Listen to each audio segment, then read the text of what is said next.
Subscribe to The Honest Critique for current affairs, movie, book, and product reviews. Also, make sure you press the bell icon to get notified whenever we upload a new video.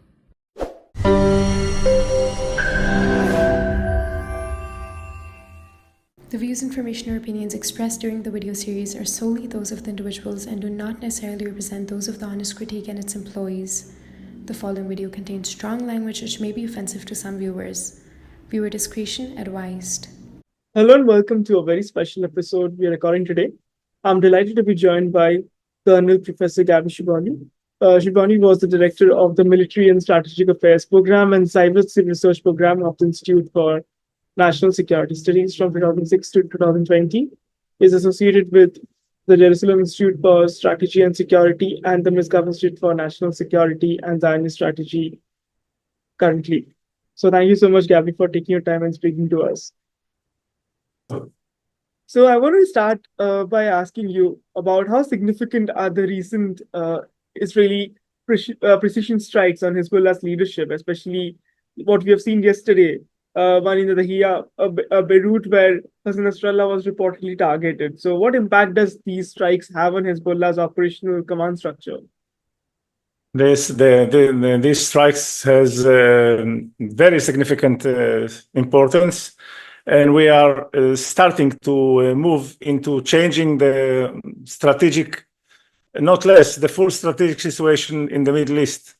Hezbollah as a proxy of Iran, and Hamas, proxy, Jihad Islamic in Gaza and Hamas were proxies of Iran. They are no longer relevant as proxies of Iran. Still, we have some residual capabilities that we have to finalize. But Gaza has ceased to be an effective proxy of Iran and a threat to Israel. Now we are changing the situation in the north and targeting Nasrallah and all his command. And all the last week and the last 10 days. Attacks on Hezbollah are very, very significant and move us to a place where we will start bringing, of course, our residents back to their homes in the north of the country, but not only so, to change the complete strategic situation in Lebanon and in the Middle East, because once Hezbollah is weakened, extremely weakened, then Iran is exposed to our capabilities regarding the regime and the nuclear program. And we have seen in the recent past about the top leadership have been targeted from the Hezbollah, and that has significantly affected their capabilities to a certain extent. I wanted to understand about what are the strategic implications for Israel through these targets, because what does Israel wants to achieve with, for example, what we have seen with Hamas was the complete elimination of Hamas. So what's the strategic objective of Israel in the northern borders, except bringing the residents back to the northern borders?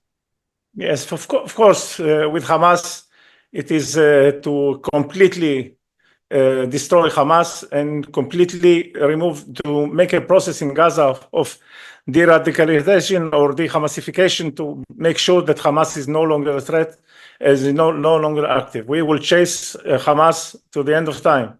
This is regarding Hamas. In Lebanon, we have a state, the state of Lebanon. Hamas has just simply took the state of Lebanon as a hostage to their inspiration with Iran. Iran has moved this and made the Lebanese people as a hostage of Iran. So in this case, it will be, I assume, difficult to destroy Hezbollah completely. But we will be able to change the strategic situation in a very significant way, where Hezbollah is no longer a significant threat to Israel in the south of Lebanon and also in general. As I mentioned, we should never forget that the key to the problem is Iran. So once Iran has built Hezbollah for two reasons. One is to defend the capabilities of Iran, to defend the nuclear program. It means that once Israel would have tried to attack the nuclear program, Hezbollah would be used to attack Israel. So that now we are dealing with Hezbollah to remove this cause from Iran. The second one was to be part of the proxy and the ring of fire surrounding Israel to destroy Israel with simultaneous attacks by all the proxies and Iran. What happened with Hamas is surprised Iran by the timing, but not strategically. It was not a surprise to Iran. So now, once we deal with Hezbollah, we will just eliminate those two causes of Iran, those two reasons of Iran to have Hezbollah. Hezbollah will be significantly destroyed, and so leaving Iran exposed to deal with the nuclear program and the regime. So the way to deal with Iran is we have a variety of ways to deal with Iran. Either target the nuclear program directly, or both, or to target Iran infrastructure, oil industry, and a variety of infrastructure that will destabilize the current regime, and maybe will ignite some local revolution in Iran. And I wanted to bring back one of the other conversations that we were having initially about the top leadership being eliminated of Hezbollah. Where does Hezbollah's capabilities or probably leadership stands right now? Because we have seen, except Nasrallah, most of the top leadership has been eliminated in the recent past few weeks or so. Where does Yes. capabilities and where the leadership stands of Hezbollah right now? If you could just explain that a little bit. Well, we know that everyone has a replacement, so maybe they will replace, they will try to recover. But Israel, I believe that will continue to target both the capabilities of Hezbollah and the strategic capabilities as well, because Hezbollah has some significant strategic capabilities that are being targeted as we speak. And also to target the replacement. Anyone that would replace and become leader of Hezbollah will be targeted. So this is what we will do. Bear in mind that our intelligence on Hezbollah is very deep, and Israel, it has been shown during the last days. And Israel has significant intelligence capabilities and, of course, significant precision striking to carry out those attacks. And I want to come to the attacks that happened a couple of weeks back. Could you provide the insights into the operations, such as the pager attacks that caused confusion and fear among the Hezbollah members? So it's kind of an unconventional tactics that have been used to target the members out there, but it has caused quite panics among the members out there. Could you just explain about the attack a little bit and what it... I don't have any details about. I cannot share any details about the attack, so I don't know.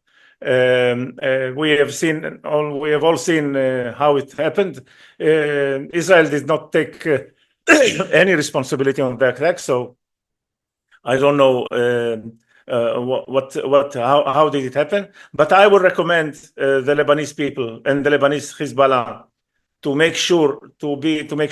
understand that whomever have done it, they have probably very deep capability, more capabilities to do so. And also in Iran, that I have understood that those pagers were supplied by Iran to begin with. And so also Iranians should be aware, whomever have done it, to the capabilities of doing similar things in Iran. So what you have seen is a very sharp and very sharp attack, and I'm not sorry. So I don't know who did it, but I'm not sorry what happened to the Hezbollah leaders and operatives.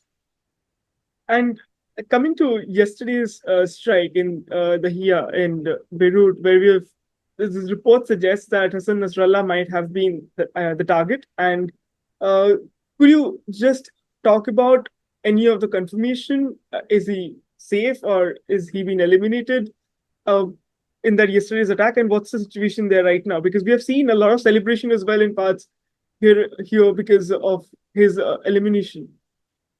You have seen and you will see a lot of Lebanese happy to get rid of Hezbollah because they were kidnapped, practically kidnapped by Hezbollah in Iran.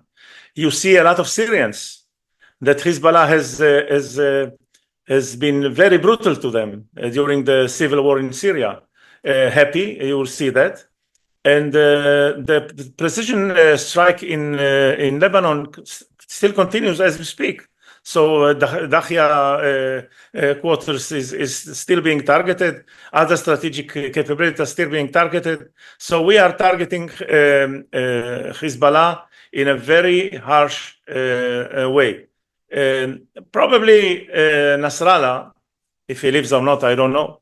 But Nasrallah has made some miscalculation in Iran about the capabilities and motivation of Israel to fight back. And this is part of their miscalculation. So I hope that Iran does not do the same miscalculate. Yeah. And I will come across to a few more questions in Lebanon, but I want to ask a little bit about Iran right now. The last time we spoke, I asked you about whether Iran is more right now in a situation to come into the war right now. But looking at what's happening in Hezbollah, is there a chance that Iran might want to directly be a part of this, or they're still probably calculating whether they have significant things to lose than to gain from being in a part of this war right now? Iran, we have to understand, there's a lot to lose. A lot to lose. Our intelligence capabilities have been and are deep in Lebanon and also in Iran. So if Iran miscalculates the motivation and the capabilities of Israel, they will do a big mistake. Anyway, once we reduce the capabilities of Hezbollah in a significant way, and which we are doing as we speak, we will have to shift our attention to Iran, to the nuclear program of Iran, and to destabilizing the regime of Iran. Iran is very exposed. Iran is a weak country. Iran is fighting with the blood of others, with the blood of the Houthis, with the blood of the Lebanese, with the blood of the Palestinians in Gaza, and trying also to escalate the situation in Judea and Samaria. So Iran is very weak, and once Hezbollah will be practically out of the way, Iran will be exposed to the harsh hand of Israel, and they will have a lot to lose, because once we target, let's say, government and infrastructure of Iran, this will bring internal instability to Iran, and we know that are a lot of Iranians. We don't have any problem with the Iranian people. We had very good relations with the Iranian people, and we can have in the future very good relations with them. So once the Iranian people will see an opportunity, maybe they will try to do something once the existing regime is destabilized. So Iran has a lot to lose, and maybe they will do their calculation very carefully nowadays. So yesterday, when Prime Minister Netanyahu was there in the UNGA and addressing it, he spoke about this idea of the boon and the curse, and he spoke about how the entire region, especially from Iran, Iraq, and Syria, is the curse in the region. And we have seen how much of capabilities of Iranian proxies, it's not just there in Lebanon, but also in Syria and Iraq. How much of that concerns Israel at this point of time, especially after, let's say, significant capacities of Hezbollah is reduced, but you still have the capabilities of Iran in Syria and in Iraq right now? Is that also yes? concern? Okay. Look, the main problems begins with the American inability to understand who is good and who is bad in this conflict. So they believe that they can find and get into terms with Iran, which Iran is the biggest evil party here in this region. So Iran is trying to get regional hegemony, trying to expose its Islamic revolution to other places. So if there is no terms, you cannot get with no terms with Iran. And the Americans have failed to deal with the Houthis, the American coalition. The Houthis are still disturbing and stopping the maritime activity in the Bab el Mandab, in the movement to the north of carrier ships. So cargo ships, sorry. The Americans, the main problem is with the American administration that fails to understand the situation in the Middle East. It's not something new.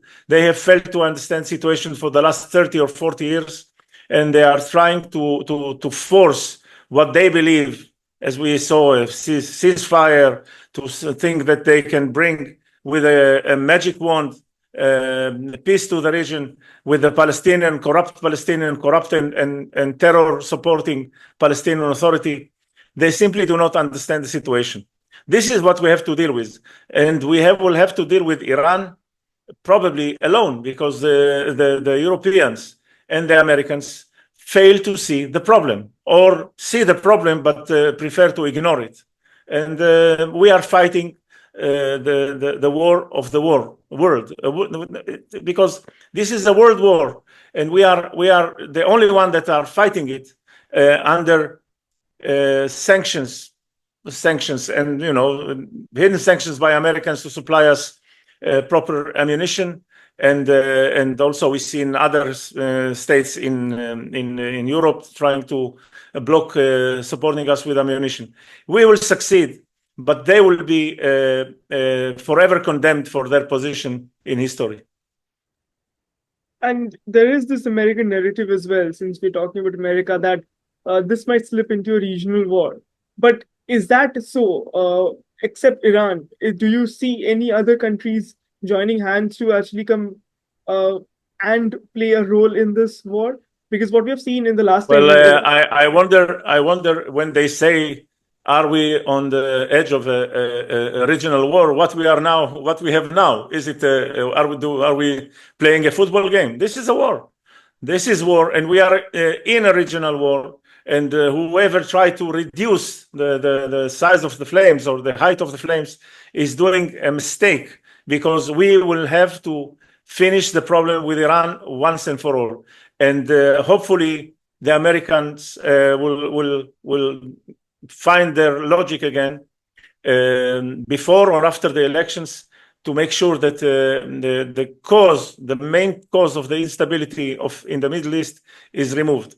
Because Netanyahu, in his speech yesterday, mentioned the blessing as well between, and he showed the arrow starting in India, as you've seen in the image that he showed, starting in India and moving through Saudi Arabia into Israel. So this project and this vision is very important for the prosperity of the region and the world as a whole. So I hope that we will move into the blessing part, and we will just simply kill the curse part. Yeah. So I have a couple of last questions on Hezbollah and the situation in the northern border. So a few days back, we saw the chief of the army staff addressing, and there was kind of I would say, chances that he might have said that Israel might consider a ground incursion in southern Lebanon. Is that a possibility in the near future, that what we have seen even in the war with Hamas, that the airstrikes was followed by ground incursion? And what objective would such an operation aim if there's a ground incursion in southern Lebanon? Well, we'll have to. It's very simple. We have a threat in the north. Because of this threat, we had to evacuate oral villages in the north, and we have some 100,000 refugees in our own country, dislocated population in our own country. We will have to deal with this issue. There is no way to deal with this issue without conquering the south of Lebanon and removing the Hezbollah from their position north of the Litani. And to do that, we have to also evacuate the population of South Lebanon for their own defense, because this is a combat zone and a war zone, and they will have to defend themselves. So we have started that. In the end, we will have South Lebanon empty of population, because this is a war zone, and we will have to purify South Lebanon from all the infrastructure below ground and above ground that Hezbollah have built, and we'll have to push or kill the Hezbollah operatives, terrorists in South Lebanon. So there is no other way. When we will do it, it's an operational issue, and we will have first to make sure that as much as those infrastructure and Hezbollah operatives are destroyed by using fires from the air and from the ground, before we take our soldiers and move on the ground with our soldiers to conquer South Lebanon. And while we're talking about that, I just wanted you to explain to some of our viewers, when we see the precision strikes happening in Lebanon, we see the amount of arsenal that has been embedded into civilian population and civilian buildings. Could you explain a little bit about that? Because Hezbollah has a significant arsenal when we compare to Hamas. So, and how much of this arsenal has been embedded into civilian population? Even we see Prime Minister. I would assume that most of it have been embedded in civilian areas and civilian houses. Hamas in South Lebanon and other places in the Lebanese depression in North Lebanon, the Bekaa, Hamas has been paying house lords to rent places and to store missiles inside. So those people have made a very bad business deal and very bad calculation, because all these places are being destroyed and will be destroyed. So Hamas is using civilian population as a human shield. It's the similar practice as Hamas, as Hezbollah, and they are using it as human shields, trying to make it difficult for Israel to attack. But I remind them that through the international humanitarian law permits hitting civilian targets if they are used for military purposes. So this is the situation, and Israel is targeting those houses, civilian houses and civilian targets, as they are military targets. And we are doing it according to all the norms of the humanitarian international law. So the last time Israel was in Lebanon was in 2006, after the withdrawal. And if the ground incursion happens, how much of things have changed since the 2006, and how much of Israel is prepared to deal with that? Oh, a lot of things has changed, because the infrastructure that Hezbollah has built in South Lebanon is enormous. This is in spite of the presence of UNIFIL, the UN force, which is a very heavy force that have done nothing to stop it. So that's, for us, we understand that, for the world to understand, that we will not rely anymore on any international force to make sure that South Lebanon is demilitarized, and to make sure that Hezbollah is not going to South Lebanon. It will be the IDF who are responsible for that. And once we conquer South Lebanon, we will have to stay in South Lebanon to make sure that Hezbollah does not come back. And so the people of Lebanon have to understand it. And as we will also have to understand that there is no external force, not American, nor European, UN, any force that will be able and will be motivated to do what we need to do, is to protect our country and our citizens. So that's all the questions that I had. So thank you so much for taking time speaking. Thank you so much. All the best.